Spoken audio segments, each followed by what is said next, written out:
creators of visual programming tools for software development, is pleased to provide major funding for the Computer Chronicles, the story of this continuing evolution.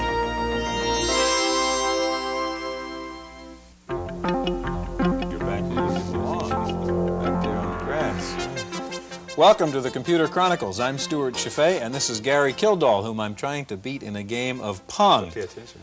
Pong is the granddaddy of all computer games, and that's the subject of our program today, computer games. And Gary, computer games, in fact, were important, weren't they, in getting the whole personal computer thing going? Well, they certainly were a part of it. One of the unique aspects of a personal computer is that it often has bitmap color graphics, like the Apple II, for example.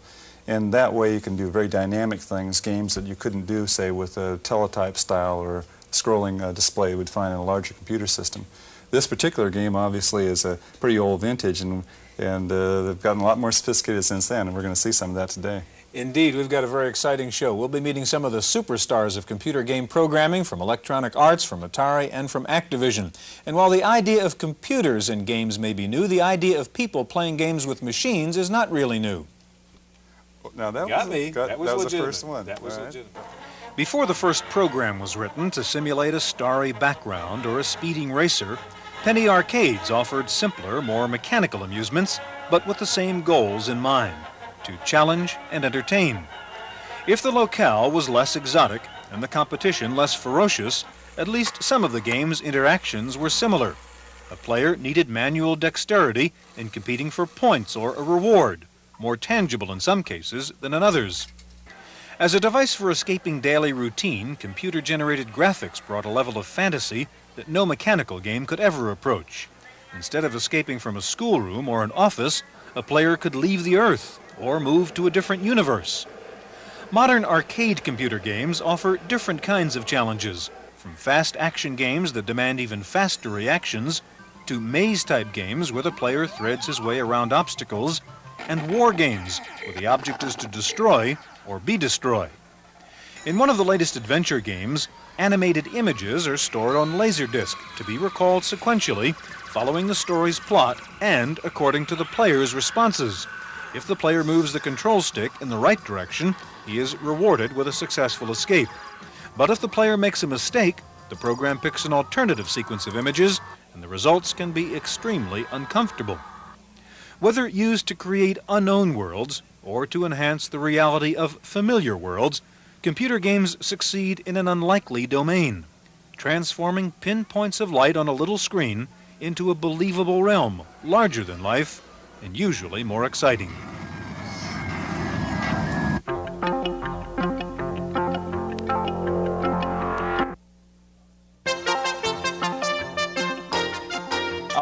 In the studio are Steve Kitchen, designer of an incredible new game, Space Shuttle, from Activision, and Chris Crawford, one of the top game designers with Atari. Gary? Steve and Chris, you both build computer-based games. Do you call yourselves designers or programmers? I call myself a designer because most of the sweat and blood I expend occurs in the design phase, not in the programming phase. I spend a great deal of time worrying about what my audience will experience in the game, and only towards the end of the project do I actually get down to writing any code. When you think about the design of the game, what are the elements of the game that make it interesting? Well, that has to do a great deal with what I'm trying to accomplish. I set a goal. I want a game to achieve a certain effect. I want to somehow communicate a message to my audience. That message then dictates the topic and the style of the game, the nature of the graphics, the feel. That's what the texture of the game that I'm trying to build into it. That's what I spend most of my time worrying about. Chris, you're talking more like a writer rather than a computer programmer. Steve, is that how you see what you do? That's basically what we are. We're writers. We're writing a book, a novel, creating a vicarious universe in this computer program. We have to model everything we want, put every small detail in. Very often, in my game, for instance, I had to do extensive research for a year and a half to understand my subject before I could distill the important aspects out and then put them into this cartridge. Like a writer would. Exactly like a writer would. When a writer writes a book, the book is a vicarious universe. You read it and become part of it. It's the same thing. When you play these games, these programs, you vicariously become part of the universe that the programmer puts into it. Okay, you've got Space Shuttle up here, and give us a demonstration of how this works. Well, this is an automatic demo flight we're going to fly. This is a complete Space Shuttle mission from launch to landing. This is actually themed after the STS-2 flight back in November of 1981. We're starting off now at Cape Kennedy in the morning. The clouds are rolling by, the sun is coming up, and we're doing our countdown now. Now at T-minus 4 seconds, we're going to turn our main engines on. You're going to see the thrust indicators at the top of the screen there moving along. There we go. At T plus 3 seconds, the solid rocket boosters are going to turn on, and we're going to go through the clouds and off the pad. And there we go. Now, the aspect of the game here is to fly the Space Shuttle successfully into a 210 nautical mile orbit, doing all the control functions that an astronaut would really do, setting your yaw and your pitch, keeping on a trajectory line. At 26.2 nautical miles, the solid rocket boosters will jettison off. Now, this is a very important point of accuracy, is there's a yellow flash. There we go. This is something that wasn't noted until STS-1 when the first astronauts went up, that this actually happened. I had to find all of these details out about what you would experience if you were inside of the Space Shuttle and you were doing the flying, so that when you play this game, you feel like you've actually flown. Steve, it seems to me the incredible thing is this game is running on an Atari 2600, not a computer. How do you squeeze all of this into that unit? Well, it takes a lot of time programming, coding. You have to model the universe as you feel it should really be, and then you have to find how you can fit it all in piece by piece. You start off with the basic mission, and then you add features and you add the functions all along the way. When I finished the game, I was not happy with it, and I had an additional list of 146 separate items I wanted to put in that I still felt were important. I spent an additional 3 months finishing those off and getting them all in. I wanted this to be absolutely accurate and absolutely complete. And it you is. put this all inside of a, how big a ROM? It's an 8K cartridge. 8K cartridge. That's an incredible amount of... It took 13 months of programming, and a lot of that time was information spent stored in putting it all together. Now, we've just achieved orbit. There's the Earthstream rolling underneath. The external tank will jettison. There it goes. And we've docked with an orbiting satellite, which actually was themed after the Skylab. In fact, Dr. Ed Gibson did a review on the game, and he noted that it looked like you were trying to fly into his old nemesis in space. And then we do our deorbit, and we come in for a landing at Edwards Air Force Base. Now, one thing unique you did in adapting this game to the 2600 is using the switches in the 2600 as functional switches. How did you do that? Yeah, what we had to do was I had to throw out all the old ideas of what this machine would do. This was originally a video game console, so I said, look, all these switches are controlled by the computer. I'm going to redefine them to be computer switches. I'm going to control the main engines, the backup engines, the cargo bay doors, the landing gear, the sequence of information on the screen. It became so different that we had to develop an overlay to fit over the screen. We had to develop what's called a cheat sheet, which is just what the astronauts use. This gives you all the instructions that are necessary to fly your shuttle. And the instruction book is 30 pages long. And it gives you a lot of detail into exactly how to fly the Space Shuttle. And basically, it's a small flight manual. We provide a glossary. We provide drawings of the Space Shuttle, engine indicators. Here's a side view of the Space Shuttle that we provide. So really, you understand all about the Space Shuttle in order to fly this game accurately. You get a little pilot's license when you get through this? If you fly successfully, you receive a patch. And if you fly just as an astronaut would, you might get your wings.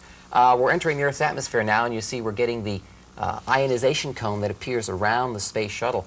If you saw the movie The Right Stuff, you would see in the sequence with John Glenn, this is what the astronauts see in the window. This is hot ionized gas being superheated by the friction of the shuttle on the way in. We've even lost our signals. We've lost our altitude and speed information, and we've lost our computer screens. Steve, it seems piloting the Space Shuttle is very difficult to do, one would think. Can a kid or a normal person actually pull this off? Well, what I did when I designed this was I understood that problem. Having the average individual fly the Space Shuttle would take years of work. But I looked at how NASA trains its astronauts, and they start off, first of all, by giving them a lot of book exercises. They give them film strips of what it's like to fly the Space Shuttle. This is flight number 1. You're seeing essentially a film strip. You can pick up the joystick and take control at any time you want to, but you don't have to.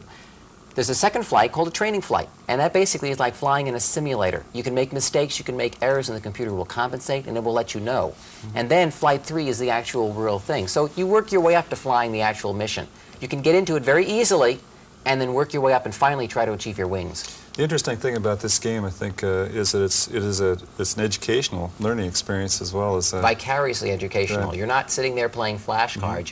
You're learning about one of the most technologically advanced items today. Oh, there are the dual sonic booms that occur. The first one was the Space Shuttle. The second one was the chase planes. And we're coming in now at Edwards Air Force Base. When you get done mastering this game, you've effectively learned all about what an astronaut does when he's in orbit. So the next time you see a launch go off, you're going to know what he has to do, when he has to do it, and what he goes through. It's incredible. We need another minute or so before we land here. While we're waiting, Chris, let's talk about, your new game is called Excalibur. What is that about? Excalibur is a game of leadership. The concept, I wanted to express to people the ideas behind von Clausewitz's statement, war is the extension of policy to other means. That is, I was a little tired of war games that glorify war. So I wanted to show that war is something that sometimes cannot be avoided, but must never be entered into in a cavalier manner. And so really I was trying to teach concepts of leadership. And so in the game Excalibur, I make you as King Arthur. I give you the task of unifying Britain. Now, unification is entirely different from conquest. That is, you have to convince people of your authority. You have to convince them to follow you, and that involves more than merely brute force. Chris, we have a little bit of time left. Can you get Excalibur up on the screen and show us just a piece of that? This is the title scene to Excalibur, and it's does nothing more than give the title and set a tone and show off who did it. Mm-hmm. And this was designed to run on the Atari 800, or? Yes, I've cut it off. This was designed for the 800 with 48K and a disk drive. It's a huge game. It actually won't fit on the 800. It requires disk swapping. And so you bring in whole chunks of game at a time. It's actually 66K of object code. Very, very large game, all written in assembly language. Okay, well, if you've played Raster Blaster or messed around with Pinball Construction Set, you've been manipulated by the mind of Bill Budge, one of the premier game designers. We'll meet Bill and the president of Electronic Arts in just a moment.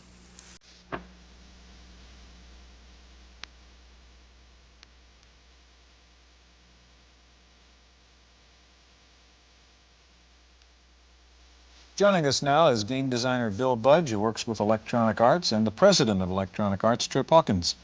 Bill, there's quite an array of games out here on the table. And what is it that makes a game successful, or what kind of factors go into the design of a game? It's really hard to, you can't ask people what they want to see on the computer and what kind of programs they want. I really think that a person writing a program has to have an inner conviction of something and write a program that they want to write and a program that they want to use. When I started writing this program, it was something I really wanted to do. I wanted to see it work. And where'd you get the idea for I always liked building things, and it was a funny interact kind of process. I got tired of writing video games. I was really sick of playing them by this time. And I thought, well, it's fun to make video games. I still kind of like to write them, and I bet other people would really like to write them. You're talking about the Pinball Construction Set. Right. And this is kind of a nice game because it actually involves you in the construction of the game itself. It's kind of like a metagame. Is the success of that been pretty good in the sense that, is there a special segment that you're selling to as far as the construction set? Well, when you start out, yeah, you're looking to the really avant-garde computer users. It takes a while for the message to get out there when everyone is still discovering Pac-Man and a program comes along that's telling them they can build video games. Well, it doesn't register at first, but it's got a slow growth that builds up, and finally now we're getting very good results. The game kind of craze dies out. This stuff's taken off. Mm-hmm. Trip, on the business side, what do you look for a successful software game? Well, I think Pinball Construction Set has a lot of the things that you look for, and that's why it's now one of the top 10 sellers in the country, according to Billboard magazine. We have a philosophy of having products that are simple, hot, and deep. Simple so that you don't have to read a lot of instructions. Of course, most people don't want to have to learn how to operate the computer. They want to just do things with it right away. And Pinball Construction Set, you can immediately play one of the pinball games that are included, or you can quickly make up one of your own, and it's very simple to do that, as I think Bill will illustrate. We also like to have products that are hot, in that they should fully use the sound and graphics and other capabilities of the machine.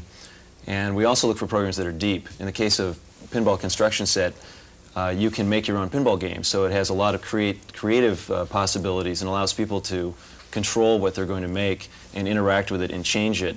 And that's one of the things that extends life of the product and causes people to come back to it again and again. It'd be kind of fun to take a look at this. I'm dying. Dying to say. Go ahead, Bill. Okay, well, this is a very simple sort of real-world idea. It's a construction set. You have something that you're building on this side of the screen and a set of parts over here. And I have a hand here that I control with the joystick, and I use that to move things around, say, on the board, the game I'm building. I can modify this game. And I can get parts out of the box, and I can just add them over. So they're kind of bumpers you're putting into your game? I'm just putting bumpers, yeah. This is a favorite of really young kids. They like to just grab a whole bunch of bumpers, fill the board up with them, and put a ball on there. A pinball aficionado would gasp, but little kids don't really build pinball machines. They just sort of build things with this. And I can get a ball and put that over here. Then if I want to try out the game, I can just push this menu selection right here, and the game starts to play. Now, if you can see, I've got two balls, one up there. I can launch this one, and I can go out and play the game a little bit, and the balls drop down at the bottom eventually. But before I let that happen, I'll just go back to the parts box and start editing again, get rid of some of these. Bill, this was kind of a new level, I suppose, of computer game where you really can design the game yourself. What, if you can tell us, what are you working on now? What would be the next step in computer games? I want to extend the idea of a construction set. I think this one was hard to do when I started, and because there are lots of combinations and things you can't really predict when you're making a kit to make a meta game, as you said.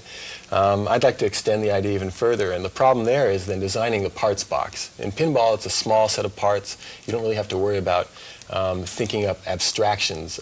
In a general construction set, it's not clear what the parts should be. It's almost like you're inventing a new language for representing specifications for programs. It gets very difficult computer science problems. Trip, at the arcade level, we hear that maybe, games sort of peaked and people aren't quite as interested. Are computer games here to stay, or is it a fad? I think computer games are fundamentally different from video games, mainly because computer technology in the home can be extended and become a much broader base of technology. Just as an example, all of these programs that we're talking about here, they come on floppy disks, and each one of these holds much more memory than can be held in the memory of a coin-operated arcade game. And it really is, it becomes a question of the program size when you finally want to know how good a program can I have and how much can I do with it and how long will it take before I'm bored with it or I've exhausted the educational value. And I can get, something like 3 or 4 times more program on here than I can fit into the memory of a coin-operated game. Okay, you've got one-on-one there. Maybe we can get it loaded. Well, I think, Gary, you had a question. Well, the only thing I was going to mention is it seems like the games have gone from relatively unsophisticated games to something that requires a lot of sophistication in terms of programming, and the memory size is really an important aspect of that. Yeah, it's hard to really so. put that back into 8K. Has that been the difference really in the early computer games, pretty limited now, the incredible graphics and speed? Has it really been a function of the available memory? Part of it is just programmers getting better, I think. Not many people wrote video games 5 years ago. There was a small selection. Now there are thousands of people who are capable of writing a good video game. And a few people have upped the ante, so it's not enough maybe to write a video game. You have to write a video game plus a game editor. I think the more popular games really have these extra features built in. Can we get one-on-one in there? That's a kind of exciting demonstration of what you can do. And I think, Trip, you're going to take on either Dr. J or Larry Bird here. Tell us about one-on-one. Well, the basic idea of one-on-one was to get these two guys, Julius Erving and Larry Bird, who are probably the two best-known basketball players and probably the two best forwards that have ever played the game, and to capture their personalities in the game. And so we decided to hire them to help us design the game, and we had photo sessions where we took pictures of them in action. In fact, we had a camera mounted at mid-court just exactly from this angle while we photographed them. And then we worked with them on prototypes of the product where we'd sit down and talk to them about the moves that they would use and some of the strategies and the shooting percentages that they would have in different places on the court. And that was a fascinating learning experience. But you say programmed in the personality. I mean, these characters play like Larry Bird would. Very much so. In fact, why don't I go ahead and get started? Yeah. Right now they're playing against one another in a demonstration game, but if I press the button on my joystick, it'll take me to a menu, and I can quickly make a selection. I want to play against the computer. I'm going to allow the computer to play Larry Bird, and I'm going to play at the varsity level. There are different levels depending on how good a player I am. And now I go ahead and start the game. And that's Larry Bird taking an outside shot, and he hit it. Now, Bird is particularly effective at outside shots. But watch Julius now. I'm going to be able to drive around him, I hope. Whoops, he stole Okay, the ball now from me. you're Larry Bird now. No, I'm Dr. J. You're and Dr. unfortunately, I J, let and Bird the steal the ball. computer's Larry, okay. He's trying to work his way into the basket. So he's got a quick 4-0 lead over me. Oh, now I have to have the indignation of seeing an instant replay. That's great. Where do you think, Trip, the software games are going to next? I mean, what's the next generation of this kind of stuff? I hate to interrupt you, trying to get back on Well, schedule. I had to have a slam dunk there. Sorry. Yeah, what's happening next? I mean, what's the next tier, the next level of computer Well, games? at a really simplistic level, Maybe you could turn it's that very level easy down it's very easy to extend the realism and the graphics that are in the current products, and I think it's also you're going to increasingly see more creative possibilities for the player, which is I think where a lot of the educational value comes from. Being able to create your own pinball game is one example.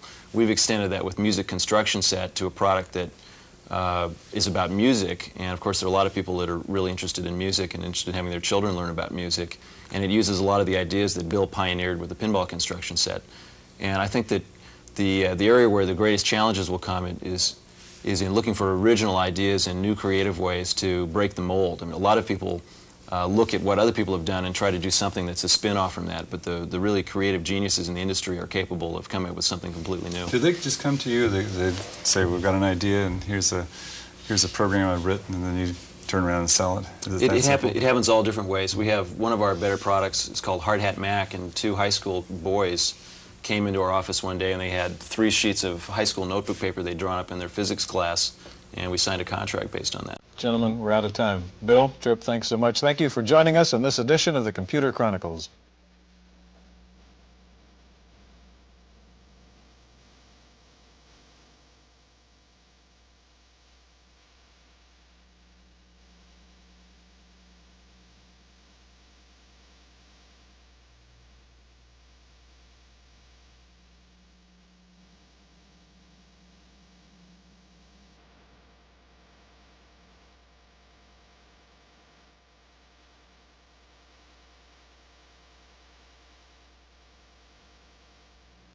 Microfocus, creators of visual programming tools for software development, is pleased to provide major funding for the Computer Chronicles, the story of this continuing evolution.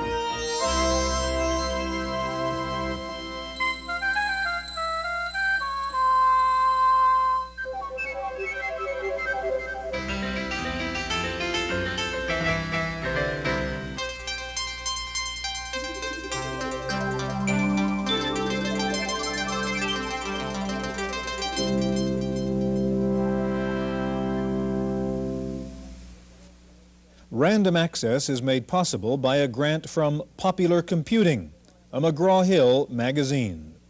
In the Random Access file, Hewlett-Packard has made another major move into the personal computer field with a new portable printer designed for the PC market. It is a non-impact inkjet printer with low noise operation, battery-powered, 150 characters per second, and an 11 by 12 character matrix. The price is under $500, and it will be available next month.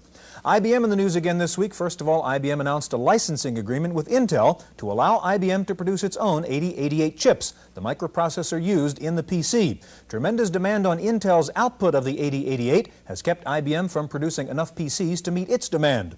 Perhaps more important, though, is the fact that Intel apparently also gave IBM the right to make its own 8286 chips, a much more advanced microprocessor, which analysts believe IBM will use in its new personal computer, codenamed Popcorn. With the ability to turn out the chips, it is thought that IBM may now be able to introduce the Popcorn this summer. The use of the advanced microprocessor will enable Popcorn to do sophisticated graphics and other complex integrated functions. Sounds like Popcorn may take on the Macintosh Lisa crowd.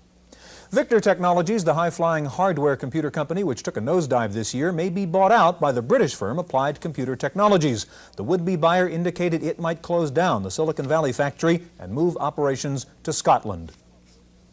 Also on the ailing list, Tandon Corporation, the nation's largest maker of disk drives, says it will lay off about 1,000 employees and transfer most of its manufacturing overseas to cut production costs.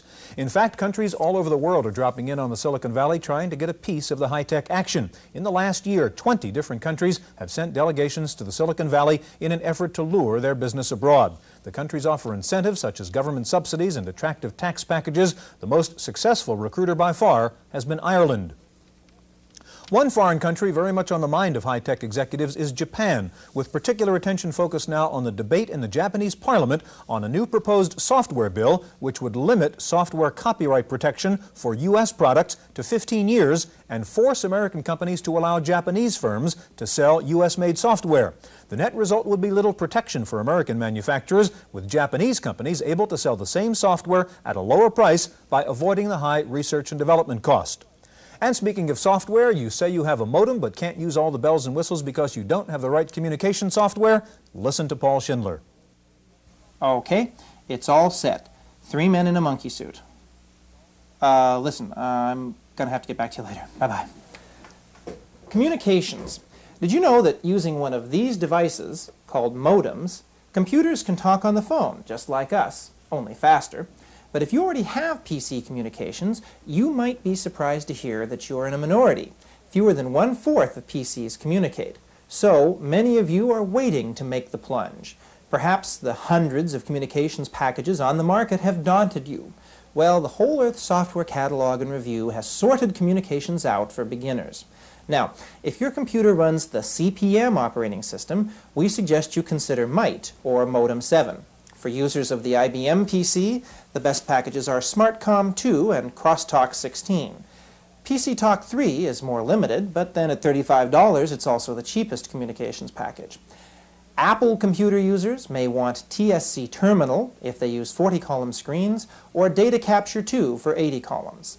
Commodore and Radio Shack users will find CompuServe's VidTex a best buy.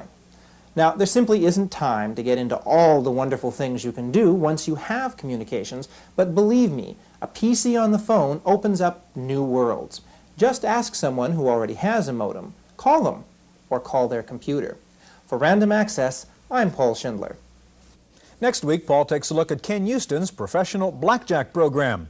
Well, the hot software this month, tax preparation programs. 2 of the more than 20 tax packages have hit the software top 10 this week. The 2 bestsellers are Tax Advantage from Continental Software. It sells for about $70, and Tax Prepare from Howard Soft. It's a bit more complex and sells for $250. And as if you hadn't noticed, there are still more computer magazines coming out on the market. The latest count shows more than 300 computer periodicals. The fastest growing ones are Compute, Personal Computing, Popular Computing, and InfoWorld. Finally, the last place you want to see a computer, let alone a robot, is in your neighborhood bar. Yet it seems the sweep of technology has no limits. In San Francisco this week, the world's first robot bartender was unveiled. The robot can talk, can take spoken orders, and can mix 200 different drinks. But on the first test run, when the waitress yelled out, "Give me a Bloody Mary and a beer," the robot knocked a glass off the bar and onto the floor and poured beer all over the counter. The robot's designer said there were still some bugs to be worked out. Kind of makes a human feel good. That's it for this week's Random Access File. I'm Stewart Cheifet. Random Access is made possible by a grant from Popular Computing, a McGraw-Hill magazine.